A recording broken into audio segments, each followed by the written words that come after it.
Drivers, start your engines!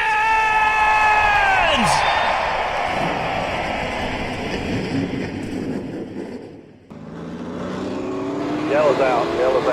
Man, just about outwrecked him. And she busted her. What is up, everybody? It is currently Friday, March 4th. Welcome back to the show. The green flag is out, and we're ready to roll 3 wide with DJG. How's it been going?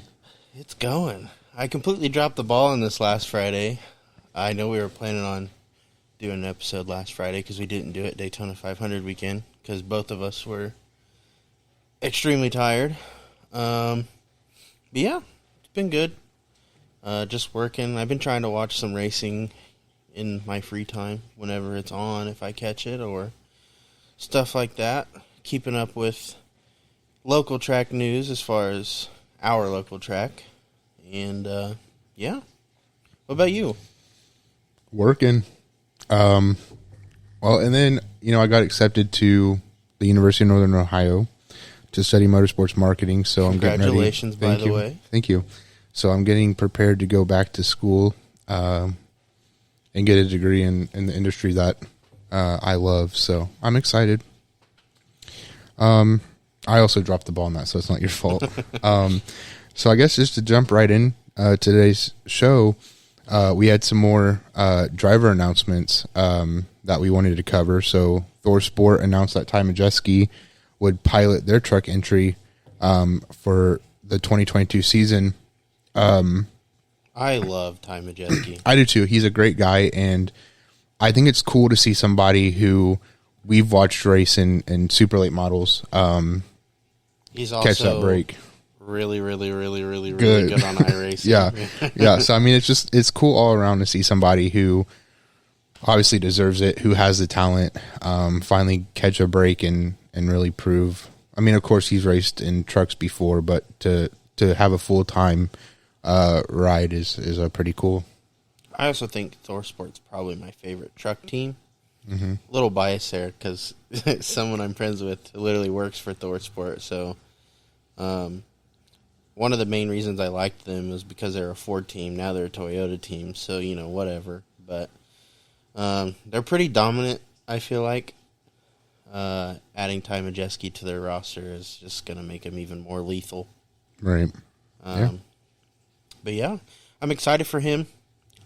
I think the one truck race we've watched so far, they didn't race last weekend, but it was pretty good. I'm looking forward to watching them tonight, actually. And it's Vegas, right? Yep. Watching the trucks at Vegas tonight. Is Kyle Busch racing tonight? I think he is. I haven't been following a lot of. I'm not sure, but I'll say yes.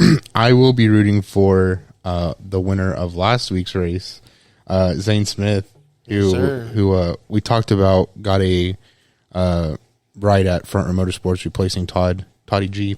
And I was hopeful that he would finish well.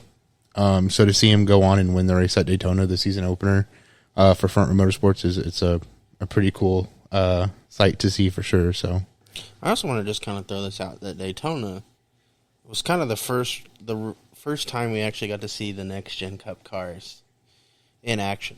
We had the duels, which whatever, but getting to see a full race in the next gen Cup car, pretty cool. It was a lot better than I thought it was going to be, not going to lie. And even going back to last week at Fontana, I thought it was fantastic. I mean, the racing was just all around been good. I know a lot of guys last week had a lot of issues driving these cars. Chase Elliott spun in qualifying. Kevin Harvick wrecked his car. Bubba Wallace. Ross Chastain hit the wall really hard. Yeah, so I didn't get to see the racing at Fontana, but I did see that wreck, and that was a brutal hit. And you got to keep in mind, this was all before. This was right. Practice and qualifying. So, but the race was really good. I do want to throw in too, because you mentioned Kevin Harvick's wreck, that they were speculating, they being people that cover racing, were speculating that he would have to go to a backup car, and I believe there was actually a picture of them pulling that backup car out of the trailer, and it was a backup car because the supply shortage and all that.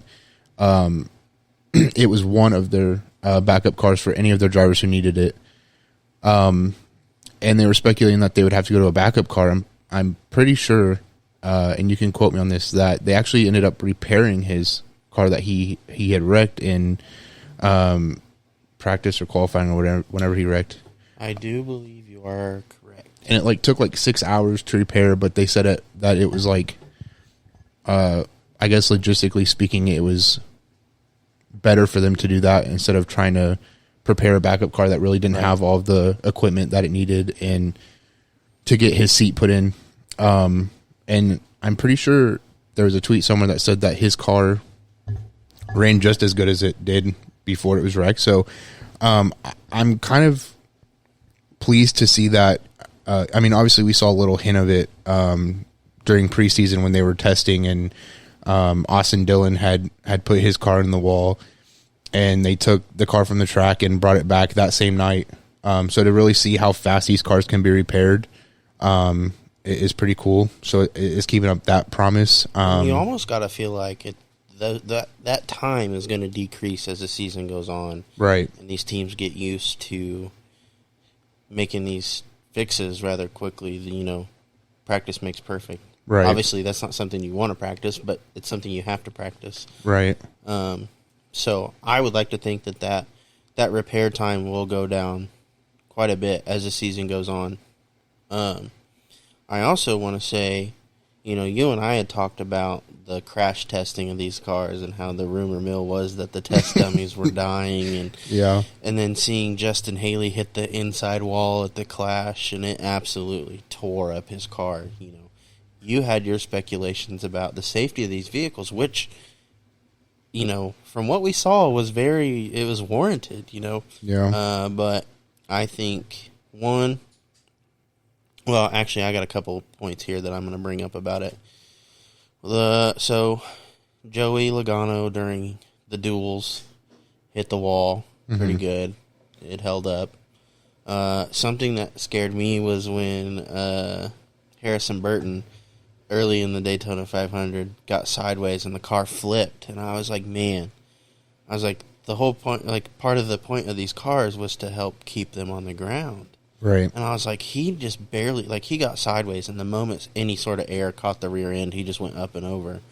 But well, I think he also had a little bit, the slightest contact with another car, but to your point, I was definitely concerned to see that, because I'm you said, it looked like it flipped away too easy. Yeah. And a lot of people on Twitter were talking about that, and it was concerning. Because like you said, the whole point, not the whole point, but a major part of these cars is to reduce the likelihood of them going over, and for him to blow over what seemed like to be pretty easy. It was a little concerning, but I think my concerns have kind of eased up watching, obviously, the racing at Daytona.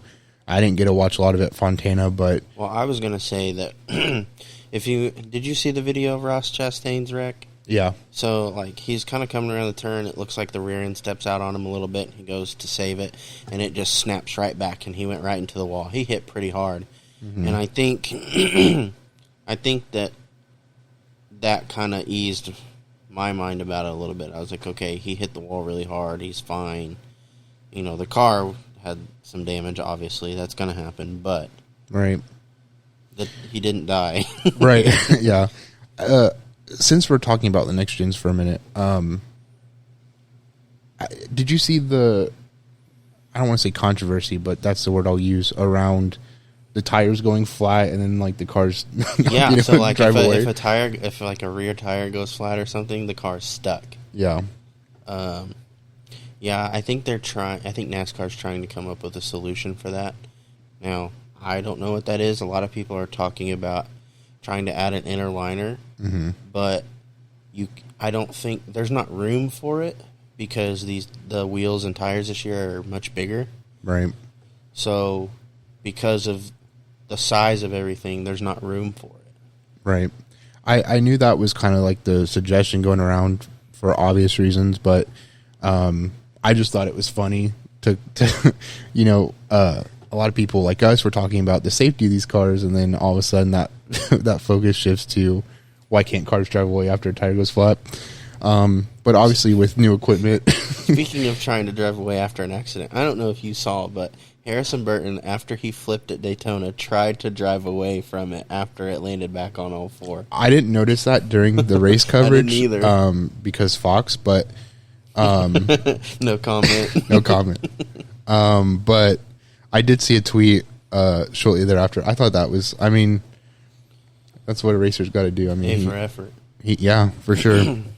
But as I was saying, you know, with new equipment, for their testing, and of course they're going to continue making improvements on these cars. So, I'm hopeful that that issue gets resolved pretty quickly. The next driver announcement, I'm happy to see, Ryan Newman, is staying in racing, although it's not in a NASCAR series. He has said that he will continue racing in dirt. And I believe I saw something on social media of him at a dirt race a few weeks ago or whatever. But well, he plays a big role in the Driven to Save Lives thing, yeah. Correct? And they sponsor a lot of dirt cars. Mm-hmm. Yeah. So good to see him staying, you know, in racing. Not necessarily, like you said, not a NASCAR series or anything like that, but it's still racing. Right. Although I was a little surprised that he didn't get a chance to return to the Cup Series. And then, you know, two other big driver announcements, Hailie Deegan and Tony Stewart. Tony Stewart for obvious reasons, but they both will be returning to the Stewart Racing Experience. And I know that the series has been doing a really good job at reaching out with fans and kind of gauging where the interest lies. And what track would you like to see us at this year? Get them to and Winchester. I freaking hope so, dude. Watching those go around Winchester, I think, would be one of the best races. Winchester, Anderson, even.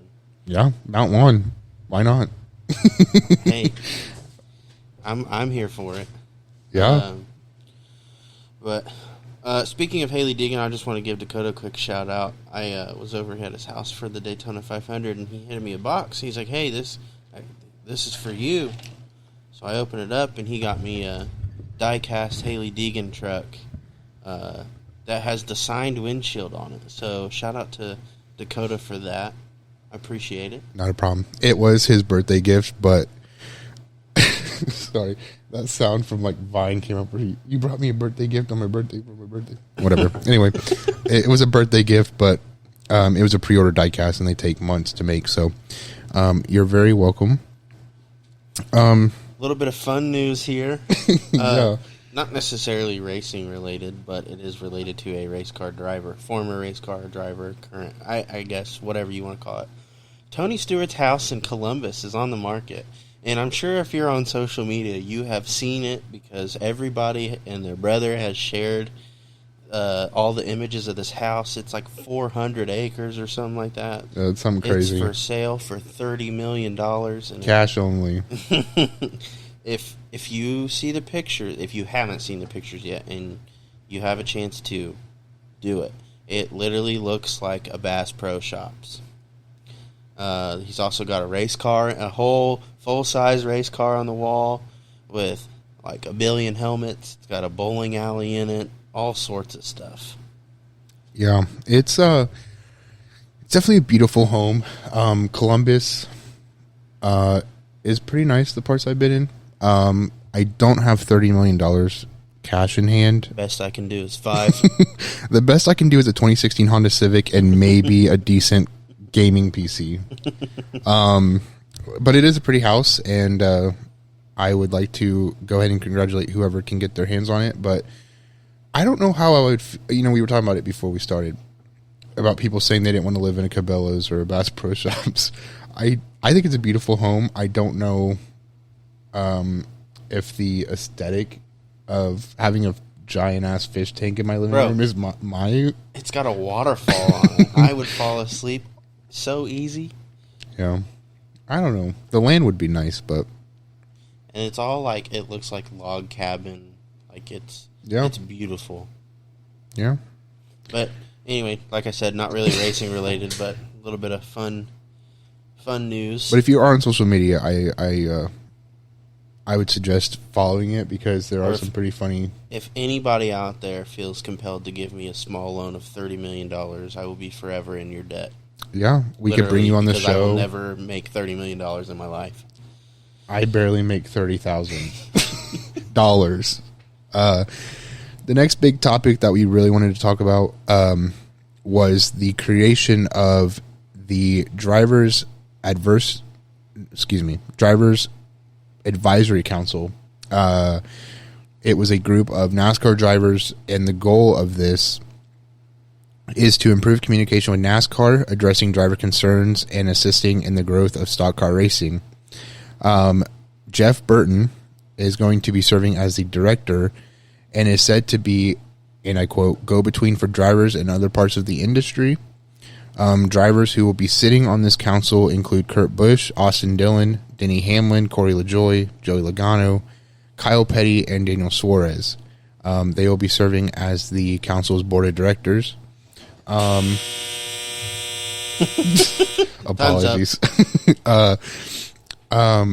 I don't have a lot of opinions on this. I think it is warranted. I know there was, maybe not, disregard, but I think it's a good idea. I think this was probably rushed in a way during the development of next gen, and then there was the rumors of Crash Test Dummies dying, and I don't know if it was ever confirmed, but I know there were some drivers who may have had some concerns with the new car.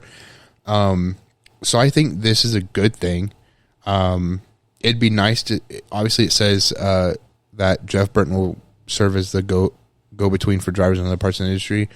I think NASCAR, and we've talked about this with short track racing before, is really including fans more and really gauge what they expect when they go to a racetrack, or how can we improve and increase fan engagement, and things like that. People will go where they feel important, I guess, so to speak. So, like, if a racetrack, or not necessarily a racetrack, or a series makes their fans feel super appreciated, and, like, you know, they make it I don't know what term I'm looking for here. Make it a huge point to, like, reach out to their fans and, you know, listen to their fans and, like, stuff like that. People will continue to go.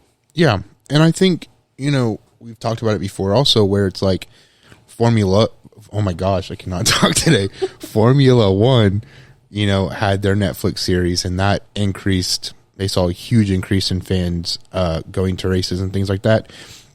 I would love for NASCAR to have something like that to compete with that and also increase their fan engagement. But, you know, we've talked about it with Winchester, for example, in local tracks like that, where, you know, are they offering enough for fans to kind of get their worthwhile by going? And I think even providing basic, like Travis Braden said, that's where I was, you know, providing basic amenities and things to do outside of the track instead of just going and watching a race and then that's it. You know what I mean? So I think Winchester does an okay job of it. Like, oh yeah. Like, I don't know what year it was, but one year they had, like, the simulators set up underneath the grandstands and stuff like that. But, you know, going back to what Travis said, talking about, you know, bathrooms. Like, there's no reason for a track to you be going to a bathroom in a trough, basically. Like, there's no reason for that now. Right. Just little things like that, I think tracks might overlook. I know money is a thing. That kind of hinders a lot of it. But, you know, getting people there. I know Winchester's a big event anyway. Like, the grandstands are always full. Right. So I think that's why they're not doing anything, because, like, at this point, people are going to be there regardless of what they do. Right. But, I mean, to kind of not counter that, but, like, I feel like there is things to do for people that go. Like, I know they had, like, the rock climbing wall off to the side. They had, like, a little fan area, and then obviously, like, their big thing is the autograph session. But like tracks like Mount Lawn and Anderson, for example, don't have anything. Do they need it? Probably not. We have the autograph session once a year. Yeah, but I mean, like, could they? I guess my question. I mean, I'm getting off topic now, but my question is: do you think that tracks like Mount Lawn and Anderson could step up their game when it comes to? I think Anderson for sure. I don't see Mount Lawn necessarily needing it because there's not like a big series that comes there or anything. Like they do stuff for the kids on the week, every week or whatever. Like they give away bikes and stuff like that. And then maybe for like the rain tree or something, it'd be cool to let. Which that's the rain tree weekends when they pull out all the cars onto the track, correct? I think so. I could be wrong, but I think that's cool. But I think Anderson, it should be more of a focal point for Anderson than Mount Lawn. Until, which listening to the Facebook Live, they're wanting to do some big things with Mount Lawn. Like races that pay out $20,000, which if it ever gets there, I'm all for it, man. Yeah, I would love that. Yeah, I don't know. I think this formation of this new group is definitely warranted. It's definitely needed, and I hope that maybe in the long run it helps NASCAR kind of boost what they have now, and obviously they're looking towards the future, so hopefully being a leader in going into the future. Also want to give a quick shout out to Daniel Suarez. He ran super, super well last week. Yeah. It was very impressive. Yeah, I did see he finished in the top 5, correct? I believe. Yeah. Yeah, I did see that. So I thought that was pretty cool also. So shout out to Daniel. I was thinking of the Daytona 500. I forget who was up there with him, but it was Ricky Stenhouse and someone else was up front. And you and I at the same time were like, oh no. It was, I'll tell you what though. I mean, the finish of the Daytona 500 this year was pretty cool. I'm not going to lie. I was pretty pleased. Absolutely. I will let you talk about these next two topics because I really don't know a whole lot. We have super late models in New Smyrna, Florida Speed Weeks. Really, I didn't watch any of it. I kind of paid more attention to Facebook, little updates here and there. But Bubba Pollard ran pretty well. Stephen Nasse ran pretty well. I believe they both ended up getting at least one win throughout that. So getting a solid start to their 2022 season. I know at some point both of them had issues of some point. I want to say Nasse had to replace a motor. I could be wrong, but and then there's a guy that's running with Nasse in the pro lates. Yeah, I don't remember his name off the top of my head. But he seems like he's dominating. He is kicking butt, man. And don't quote me on this because I don't remember, but I'm pretty sure they said it was like one of his like first races in a pro late model. That I don't know. I'm pretty sure I saw it somewhere. I'll share it on social media if I find it. But he won a couple times. Yeah, I mean he was dominating. And then I was watching. I didn't pay much attention. I just kind of turned it on and was like kind of looking at it while I was playing video games or something. But modifieds, I think they were starting with like 30 some modifieds on the track. I'm like, that is insane. That's man. crazy. There's like each night there was like 30 cars on the track starting. It was pretty wicked. But it's really nice to have race season back underway. I told you because not to get off topic, but do people know that you're? I don't remember if we've ever talked about it. You're racing. The people that need to know. Like okay. I literally posted the Mount Lawn schedule on Facebook and was like, well, I have until this time to get my car ready. Okay. So, I mean, some people know, so it's okay if I talk about it, right? Yeah. Okay. So, Jarrett was concerned, rightfully so, that he's like, I don't know if I'm going to be ready by then. I still don't think I'm going to be ready Well, by I then. thought at one point you were like, oh, I have time or something. Or no, you were talking about how you couldn't wait. And I was like, don't rush it, my guy, because it's going to get here before you know it. And sure enough, we got, what, like a month or two before? It's what, May 15th is the first race? Yeah, so we got... But I was like, well, I really want to be ready for that race, but if I'm not going to be super upset. One, because after watching our track's Facebook Live on Tuesday, there's going to be like 80 Crown Vics supposedly out there, and I don't want to take my car out there with it being my very first time on the track with other vehicles and have 79 other guys I'm racing against trying to get in the feature, you know what I mean? Like that's crazy. So if I'm not ready by that date, it'll give me a chance to go to the track and see kind of who's there, what I have to look forward to, how many I can get a number in my head of how many times I'm going to have to completely rebuild the car this season. Right. But then again, if I don't make the first race, I have like a whole another month until we race again at Mount Lawn. So if I don't make the first race, I'm not going to be super, super upset. Plus, that means I can go help Dakota. Yeah, I can't lie. Me and my dad talked about this, and we both agreed that we would feel bad if you weren't able to make the first one, just because I won't get into the reasons why we brought up, but it would suck not to see you, because I know how that feels. When I first got into racing, I had spent all my money to buy a race car, so I didn't even get to race that one. So that sucked. And I know the feeling. I wrecked my car out there the year before, or whatever, last year, whenever, and not being able to race sucked. I hated it, but in the same sentence, I would say that if you don't make it out, at least you get to gauge what you're dealing with, and I think that is awesome to be able to do, to kind of see, who's all out here, how are they going to race. If there wasn't talks of how it like so if we were watching, I rewatched it because I didn't watch it when it was live. I went back yesterday at work and watched it, and there was people on there commenting like, "Oh, we have 5 Crown Vics." That's what that said. Yeah, I was like, dude, there's like 3 or 4 people that are bringing multiple cars. So between these 3 groups of people, there's already 15 cars. Yeah. So I was like, that's not counting all the other people I know that have Crown Vics. Yeah. So I'm just like, man, if I'm not going to be too butthurt if I don't make this first race. And it may come down to I have the car ready and I'm like, I'm not going this week. I want to figure out, I want to watch this week's demo derby before I'm like, yeah. I'm afraid that's what's going to be. I mean, I'm thankful that I didn't get a Crown Vic. Dad's like, oh, you should jump up. You should. I still think you should. I don't think so. I think Dad's like, I see it in your group too. I think my group tends to race cleaner and they're more aware of.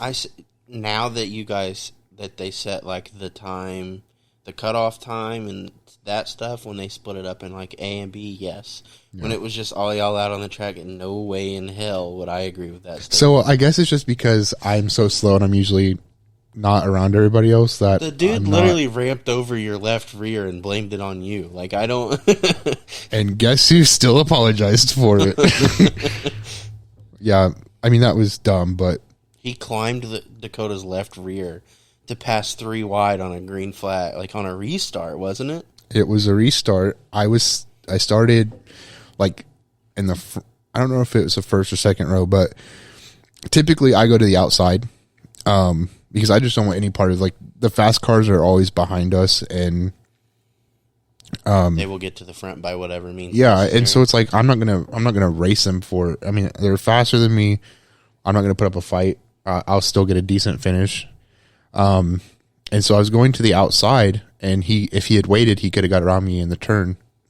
Keep in mind, they're still on the front stretch from when the green flag dropped. Like 5 feet from the fucking start line. It was it was ridiculous. And he took me 3 wide, so it was somebody on my inside, I was in the middle, and then he was on the outside, and he like cuts me off or chops me off or whatever and hits my right front fender. Was it? I thought he went over your rear. Oh, no, it was his rear that went over. So his rear ran over the front of my car, and then he got turned around or whatever, and then he backed his car up into mine and doored me, so whatever. But anyway, so now I guess we can jump into Daytona 500 post-race. I did want to start with the biggest news of the night, obviously. Not Sunday, but Saturday, was Myatt Snyder's horrific accident. I wasn't even watching the race at the time that you It and was Hunter. brutal. So Dakota, Hunter, and I have a group chat on Snapchat, and I get a message from Dakota, and he was like, "Oh my god!" And then Hunter was like, "I'm gonna throw up." Yeah. And I was like, "What happened?" So I pulled it up and I rewind like 15 seconds. I literally opened up YouTube TV as it happened, like as it was ending, and so I got to rewind back to it, and I watched it, and I was like, "Wow!" And the more I watched it, I was like, my eyes just were like. I was like, I don't know what I just saw. Like, he hit the catch fence, it ripped the engine out, the whole rear end of it was gone. I saw there's a picture of it on a flatbed after the fact, but ripped like 200 foot of catch fence down or something like that. Bent poles, and there was part of the front suspension, was it, that was lodged in their team bus that was on the opposite side, like on the outside of the track. Yeah. It was. Because I was watching it at work, and so I was at my desk, if you will, and I was watching it or whatever, and the camera like panned out or whatever, and so it looked like the cabin was like in the fence. I was like, "Holy shit, this kid just died." I don't know who it was, and they showed the replay and everything. First of all, thankful that he was able to get out of the car under his own power. What blew my mind was that like the car stopped and the window net just popped down, and he crawled out. I was like, "There's no way." Yeah, I mean, like you said, it ripped the front end out, ripped the back end out. The engine went tumbling, and Didn't someone hit the engine? yeah, no, yeah. I don't remember who it was, but I do remember seeing that. Basically, the only thing that wasn't touched was like where he was sitting and the driver's side door. Everything else was like, yeah, and he had tweeted something like you said, the only thing that didn't have any sort of damage was like where he sits, and then there was like a I think he had a Bible verse on the driver's side door, and it wasn't touched. I was like, that's lucky kid. Like, it was brutal. Yeah, and I hated seeing that happen. And then, like you said, Harrison Burton went over early in the race. So that sucked for Harrison. But I hope he has better results this week. And then finally, the finish. I mean, what did you think about it? I think it was really good. I mean, it wasn't like they were crashing coming to the line or anything like we're used to seeing. Again, I think a lot of that has to do with the parts shortage and struggling to get cars put together and stuff like that. Because, but I texted Hunter and Dakota after qualifying at Fontana. I said, "I'm calling it now. Austin Cindric wins the championship this year. A rookie in the Cup Series, wins Daytona 500, and then qualifies on the pole at Fontana." But I think his Cup Series debut was a good welcome, and it was on his team owner's birthday. Yeah. So, pretty good birthday present there. And then kept the momentum rolling into Fontana with qualifying. I don't remember where he finished, but Fontana was a good race. Lots of action. They did kind of get spread out just a little bit, but the last couple restarts were phenomenal. Yeah. I guess to make a quick point about Austin Cindric and championship, I think he's definitely a contender. Obviously, he's with Penske. I think he is a threat to win the championship and a threat to other drivers. The crazy thing, though, is like, I know we're getting ready to talk about post-race at Fontana and stuff like that, but Daniel Suarez finishing up, he ran up towards the top for a while. Mm-hmm. There was... No, that was Xfinity. Never mind. But I just think that having this new car, like we thought, it's kind of like it gives a lot of these guys a competitive advantage. They're not... Everybody's on a more level playing field, and it's allowing some of these guys that we don't normally see running up in front, run up front. Right. Or towards the front, at least. Yeah. I mean, I was going to say, like, I'm pretty sure at Daytona, again, don't quote me on this, but I'm pretty sure at one point BJ McLeod was running, higher than normal. And Chris Buescher was up there. Chris Buescher, Kaz Grala, made it in during the duels. And, I mean, a bunch of names that we normally don't see. Even Noah Gragson was running really well. Yeah. Until he got involved in a wreck. I know Noah Gregson's a well-known Xfinity driver, but the group that he was running for only runs the super speedway races. Mm-hmm. For whatever reason. I don't know if they just have... I think it's money. Probably. I know, but like, why super speedways? Good question. Of all type of tracks. Like, we're only going to run super speedways. Sounds like Hunter on iRacing. Yeah. But just a lot of guys that, if we were in the old cars, you're like, well, you don't belong here. I think that...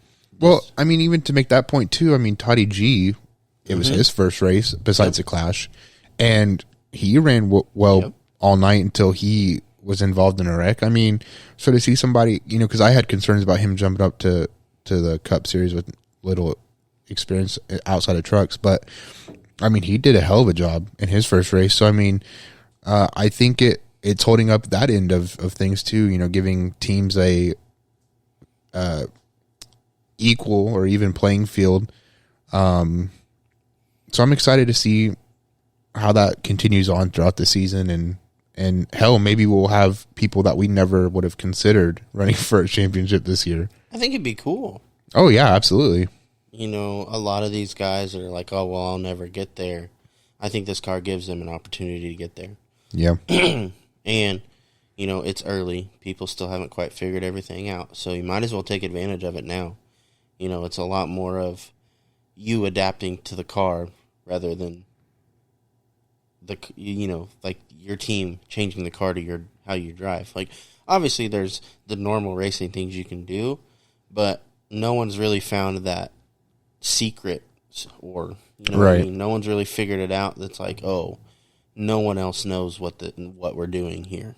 Right. Well, I mean, since we're talking about it, and you mentioned teams and things, Penske and RFK were investigated after the duels. They had their wheels confiscated because basically they're not supposed to alter any parts like that, and they did. Basically, they made they made some of the hole bigger, so it went on and off, like when they were changing tires, and it was some sort of safety concern. I don't know what the deal was behind that. But apparently they tried to contact NASCAR about the issue prior to the duels, and NASCAR never said anything, so they did it anyway. And then after the duels, they had the wheels confiscated, and they sent them off. And, even Brad was like, well, we're not denying it. They did it. And I don't think any penalties were given for it. I don't think so, and I think NASCAR said that they would look further into it or something to determine if those changes were necessary, or they had already made a decision on that. And of course, NASCAR Twitter threw a fit about it because it wasn't their driver or something like that. Well, they also said, I think some people, because I know they mentioned it in the broadcast, that, well, they only won the duels because of these altercations, and the I don't think that's the case at all. No, in the I don't remember who it was, but somebody in the broadcast said, those altercations would not have made their cars perform any better than anybody else. I mean, they won they may have sped up pit stops, but at that point, it's not. You're pack racing. If you only have 2 or so cars in a draft after a pit stop, like, you're still dead in the water. Yeah.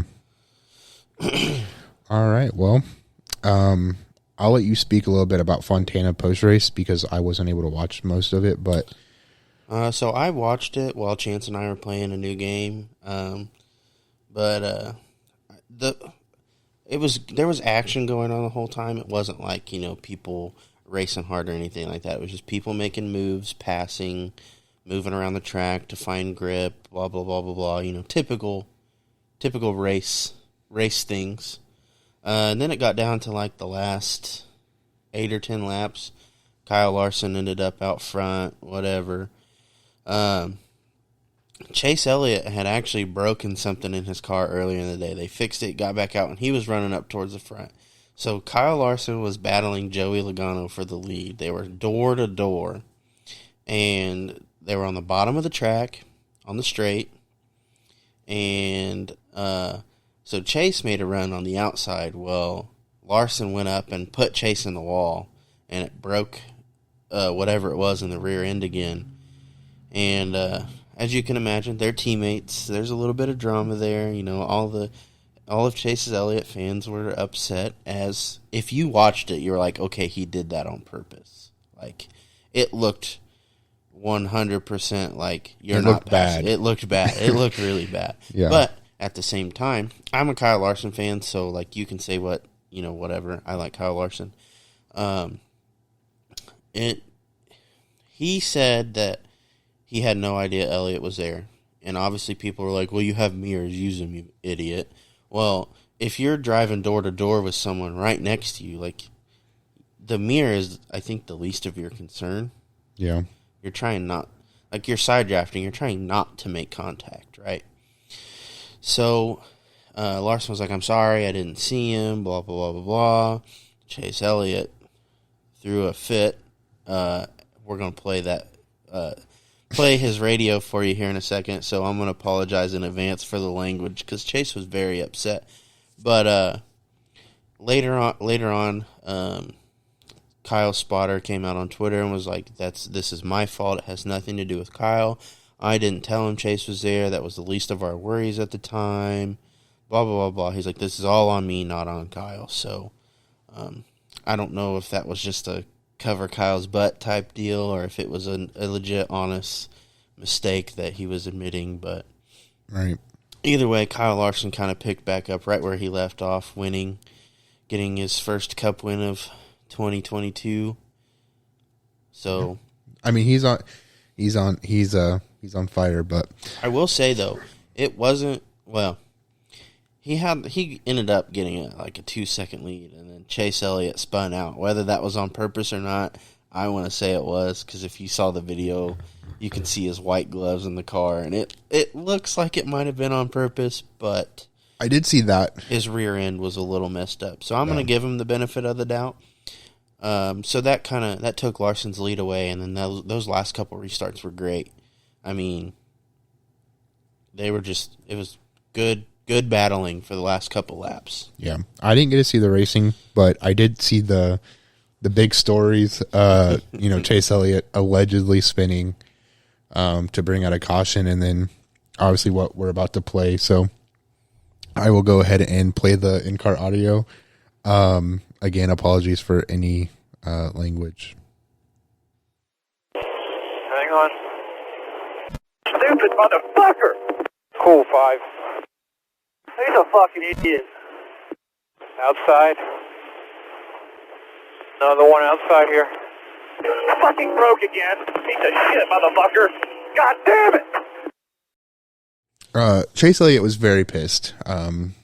Rightfully so. Yeah, I mean, it's a teammate, and he was running up front, wasn't he? Yeah, he ended up getting the car back up to the front after. I don't know if he was making a pass to get a lap back, or if he was making a pass to go to the lead. I don't know, but people have been doing it all day, where you're side drafting down the front stretch, and Larson was just separating to get better corner entry. Mm-hmm. I get that. It looked really bad. And I think I told Hunter about it because he had talked to me about it. I was like, of course I'd be pissed off if a teammate did that to me. Regardless if it was an accident or not, I'd still be pissed. But I did want to ask, obviously we're talking about it, but do you think this will be a continuing issue, or do you think they'll nip it in the bud right away? I think they nip it. I think it's too early in the season to let something like that affect how everything goes for the remainder of the season. Plus, I think teammate drama is bad. If the Kevin Harvick, Chase Elliott thing picks back up, I'm all for it. But I think having that between teammates isn't good. Yeah. And I don't think that Rick Hendrick will let that happen. Or Jeff Gordon. Jeff Gordon will sit him down and be like, listen here, time out. Yeah. I definitely would agree with that. I would hope that a team owner, regardless if it was Hendrick or Jeff Gordon in this case, I wouldn't be surprised if they sat down and said, we cannot let this continue. Get your shit together, get a grip, whatever. Ooh, I don't know if you know this or not, and I didn't know this. The only reason I know this is because I watched the race on Sunday. Is the cars that they ran last week are going to be the same exact cars that they run this week.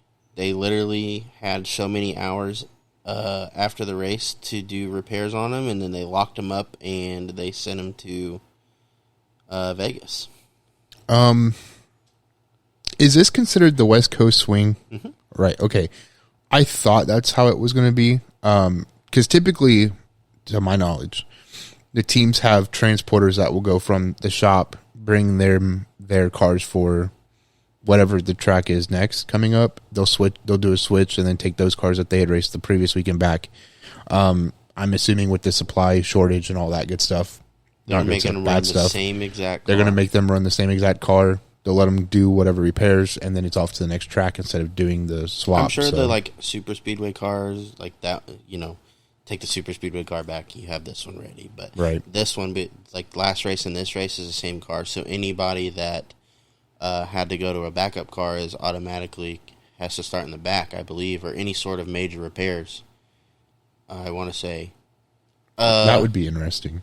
I don't know exactly how all that's working. I saw something about it on Twitter that mentioned it, at least for as far as Xfinity went, who all had backups and who all had major changes, and I don't know if it stated that they had to start in the rear or anything like that. But right. I don't know. It'd be interesting to see. Very. We touched base on this. The next stuff we're getting into is, well, first of all, before we jump into the local track and what we want to do, real quickly, if y'all don't know, which if you don't know, sorry, there's a major conflict going on in the world between a country and another, and Russia and Ukraine and everybody and everyone. Yeah. I don't want to go too much into it, but Richard Childress, who sits on the board of a ammunition manufacturer, I believe, has pledged that they will send 1 million rounds of ammunition to Ukraine so that their military and their fighters can fight and have the resources to do so. God bless him. That's all I got to say. Rick Hendrick actually did something. They are donating like 200. It's like 200,000 or 250,000 towards something, and then an extra X amount for every lap that Hendrick Motorsports driver. So much money for every lap that a Hendricks Motorsport driver leads. All right, well, weekend. God bless them all. Right, God bless us all, everyone. Yeah, because I mean it's amazing to see.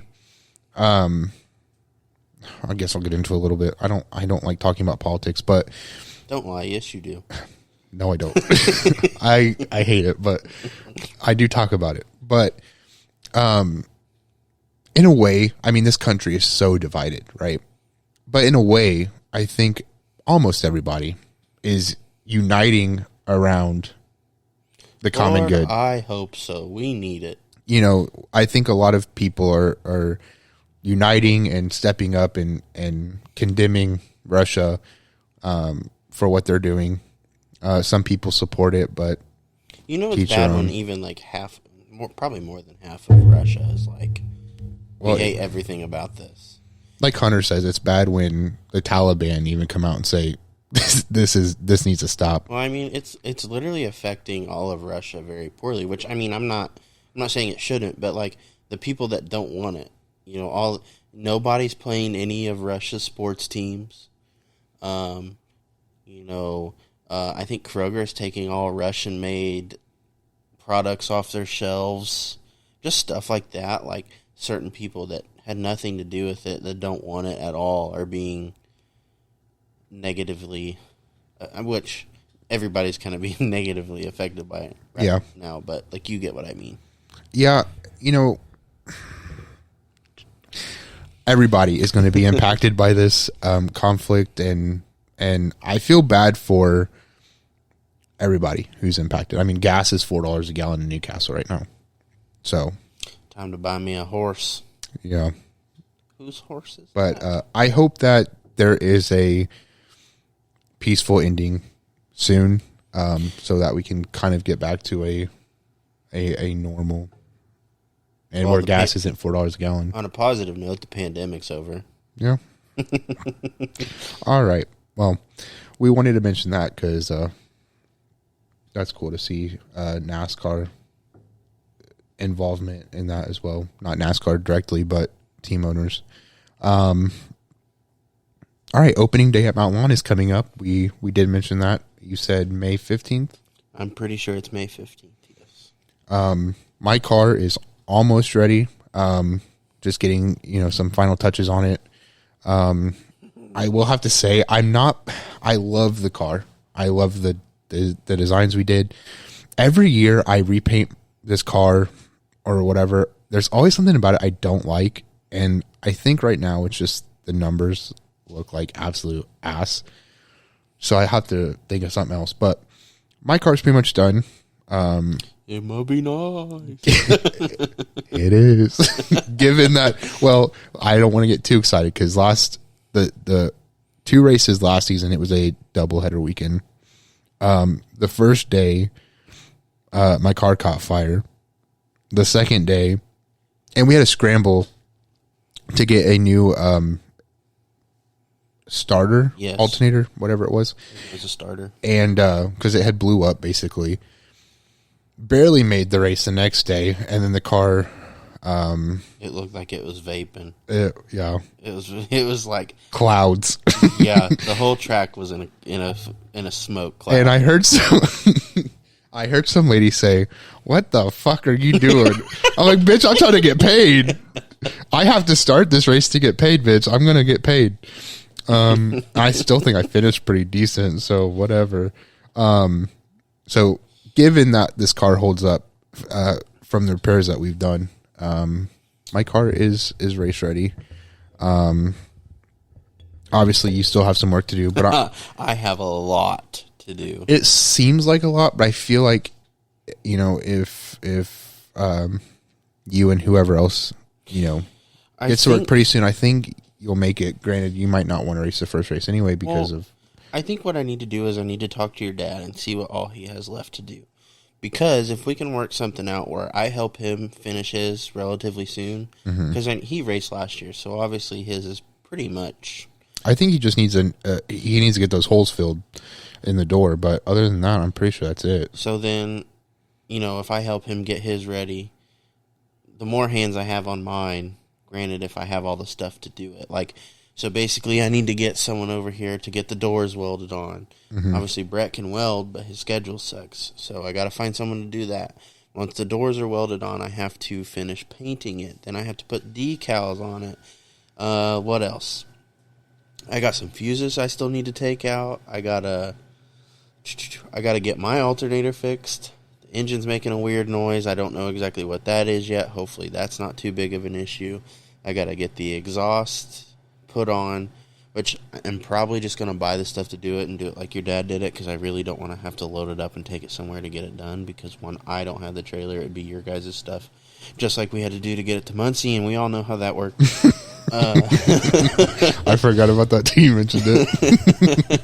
That was a shit show. Man. I got to get my seat ordered. I still have to get all my race stuff ordered. Yeah. Damn. Yeah. That's a lot for one person. Yeah. And that's if I don't have any issues with anything, like the engine. Like, if I get someone over here and they're like, yeah, it's done, well, I'm not going to be racing for a while because I have to find a whole new engine and get it put in. Mm-hmm. Well, hopefully that's not the case. My initial thought is that it's a timing chain. And if it's a timing chain, if I have to pull it to fix it, so what? Yeah. Well, no, I mean, that's a big so what. I mean, no, I mean, not really. I mean, I know people that can get an engine in and out in a day. Easy. But it's just hoping that whatever I have to fix isn't anything super major. And I also need to check because I want to say it's my injectors. I don't know if they're stock. And if they're not stock, they're not legal. They're not legal. Yeah. Granted, I'm going to be running in 80th place, according to so it's not going to matter, but yeah. I think you'll be cutting it close for sure, but I think like I said, if I don't make the first race, I'm not going to be mad. Yeah. So I think they said 8 races this season at Mount One. It's 8. Well, for us, it's 9 technically because if you count the doubleheader for the Harvest Bash, we race Saturday and Sunday. So we technically have 9 races. Gotcha. And I got home at like 12:30 at night and I woke my dad up because I bought some stuff from work and I wanted to tell him about it. But he told me about all this stuff. The thing I'm most excited for is that they are introducing a point system this season, which is something that drivers wanted to have last season, and they shot that idea down. But when I first started racing, they did have a point system. So I'm very excited for that. I no secret that I don't have the fastest car out there, but typically I finished 12th or higher. So I'm confident that if that's the case this season, just show up and finish races. You'll show up and finish. I won't win the championship per se, but finishing high is a goal of mine now. So I'm excited for that. I also think we've talked a lot about your car. I think there's definitely plans in the future. It's just getting there. And the money. Yeah, money's the big issue. I think that's kind of where I'm at too. Like, getting what I need now is fine, but if I have to go buy a new motor, I'm like, yeah. Well, that's a good leeway into what I wanted to mention next. You said I had a lot of goals for my car. Kyle Frame, if you're listening, hell of a guy. Inspiration. I saw. If you don't know, Kyle Frame runs Vors Compacts, and he bought a car, the same one that I run. It's a Honda Civic Coupe, and he tore that motherfucker down to the freaking base, dude. I mean, it was naked, just frame. Yeah, and he's building it up, and you can follow his Instagram and Facebook. And Twitter. He's posting all of his updates. He's literally posted the whole process on there. Yeah, I mean, on Twitter, it's actually a whole thread of just picture updates and all sorts of stuff. It's super neat. Yeah, and I saw it was a picture of the car on a trailer, and he had just got this nice cage put in it. And I screenshotted it, and I texted it. He put his own cage in, didn't he? Because I think he had it on a trailer to go get powder coated. Right. Yeah. So that's what it had just got coming back from. And I texted my parents, and then I snapped it to you guys, and I was like, I want to do this with my car. Because I run the stock compacts, but pro compacts, their rules are more lenient in that you can make performance changes. There's more less setup rule, like strict rules. Like you can do a lot more for a Vors car than you can for a stock compact for obvious reasons. Right. Stock is supposed to be a beginner's class where some of these guys throw insane amounts of money at these Vors compact touring series cars. Yeah. And it shows. I mean, I think, a lot of people I think a lot of people tend to talk down on them because they're just compacts. They sound like little racers. I'm like, dude, they put on some of the best racing I've ever seen. I don't care who you are. I don't care how much you hate them. Give them a try because they are a blast to watch.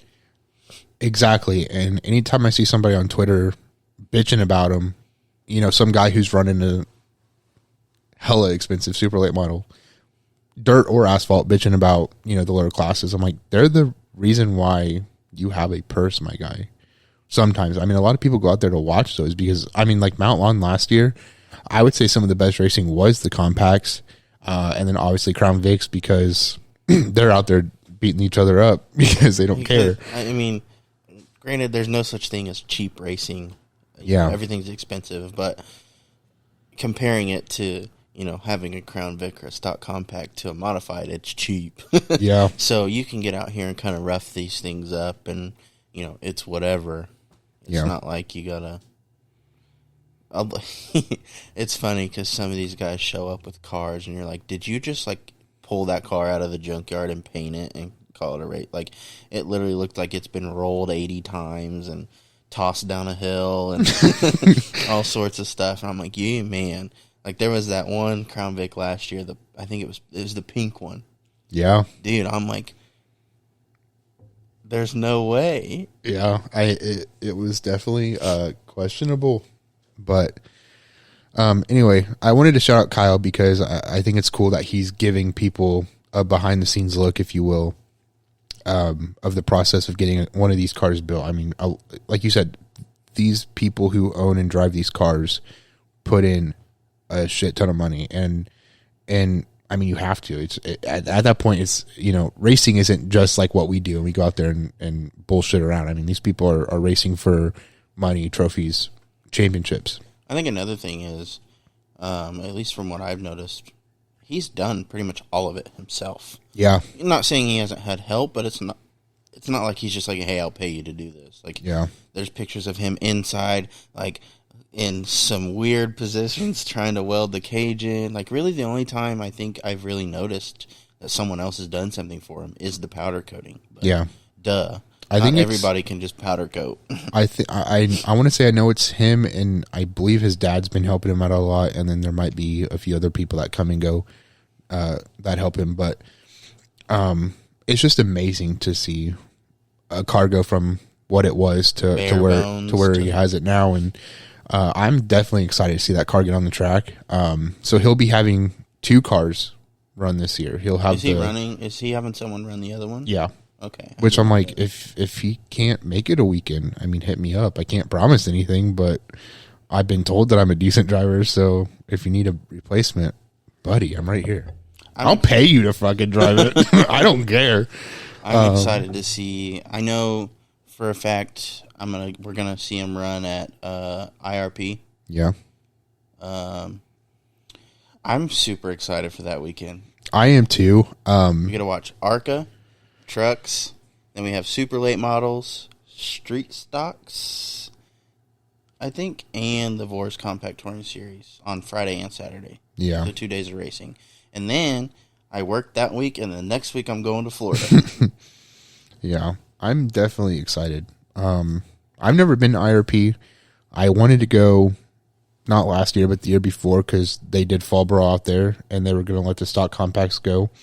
And my parents told me no, because the car, I mean, it was the Ford Focus. I guess I'm glad I didn't go, because I might not have walked away if I got into a scary situation. That car was a death trap. But definitely excited to watch the NASCAR trucks. So that's my first NASCAR race I'm going to. I think that's my first NASCAR race as well. Yeah. NASCAR series. Yeah. Yeah. And then obviously getting to watch ARCA. This will be my second or third ARCA race. Technically, it's our first actual ARCA race. We went to the ARCA race at Winchester. Yeah. But it was the ARCA East. Right. Okay. So it wasn't this is the big ARCA series, the main ARCA series. More than 15 cars and 5 that are competitive, eh? Yes. Okay. Yeah.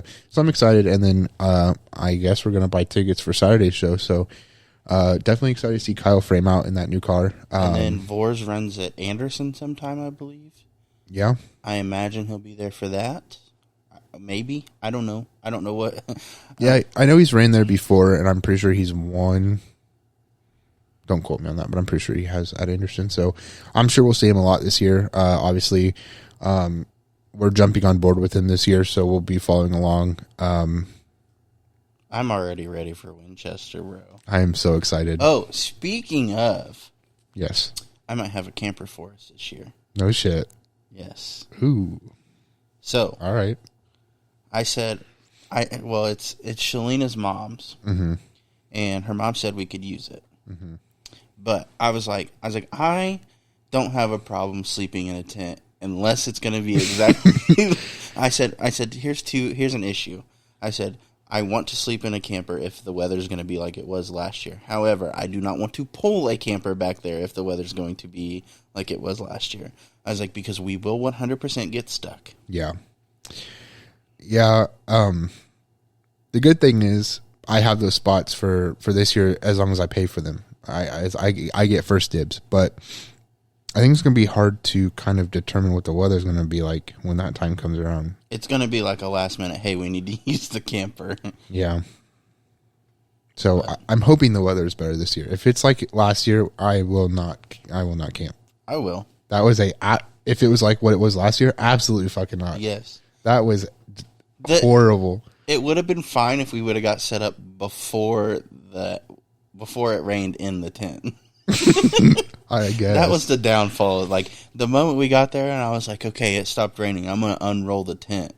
And I'm not even joking. I get the tent rolled out and it just starts pouring rain. Well, what I remember was we got stuck. So we pulled in and it was bad. I was like, there is no way in hell we're getting to this. And then we got camp spots at the end of the row. And so I had made the mistake of turning right because I thought those were our spots. And in fact, they were like the next row over and we got stuck. So then I said, Dakota, don't stop. And he stopped. So I was like, oh no. Yeah. And I was like, all right, I got this. Reverse, not go anywhere. Forward, we're obviously not going anywhere. So Jared gets out of the car and I was so embarrassed because like these people were just staring at us. This old man, I mean, he's having a hell of a time just watching us. And we finally get unstuck. There's mud all over the inside of the car now. Yeah, because the windows were down and I didn't think about it. And then we got stuck we got to our campsite. I was stuck again. I was like, but it's staying here for the weekend. And it was sunny. We could see the rain moving in. I was like, I think it was like, hey, I think we can get this up if we hurry. It didn't help that it was really cold, too. Yeah. And it started sprinkling. And I was like, I think we could still manage to get this up. And then it just downpours. And I was like, fuck. And we're standing out in the rain for like 5 minutes before we decided to get in the car and wait it out. Sucked. But I was pretty pleased with the setup that we had. It was pretty nice. Obviously, it was very muddy and messy. So had that not been a factor, it would have been even better. Yeah. But it was pretty nice. Not going to lie. Yeah, and we took a grill, hoping we could like grill out. We used it one night when it was negative 30 degrees, and had it not been muddy the night we got there, we would have used it. But you and I did not feel like doing anything after it was awful. Stomping around and we had like trench foot and everything else. It was so muddy back there. It was bad. And then we go to bed, and it's like 30 degrees outside. I'm sleeping in shorts and like I have a sweatshirt on and I'm in my sleeping bag and I wake up. I was like, I'm hot. So I unzip my sleeping bag and like I fold it like it's laying out like a blanket.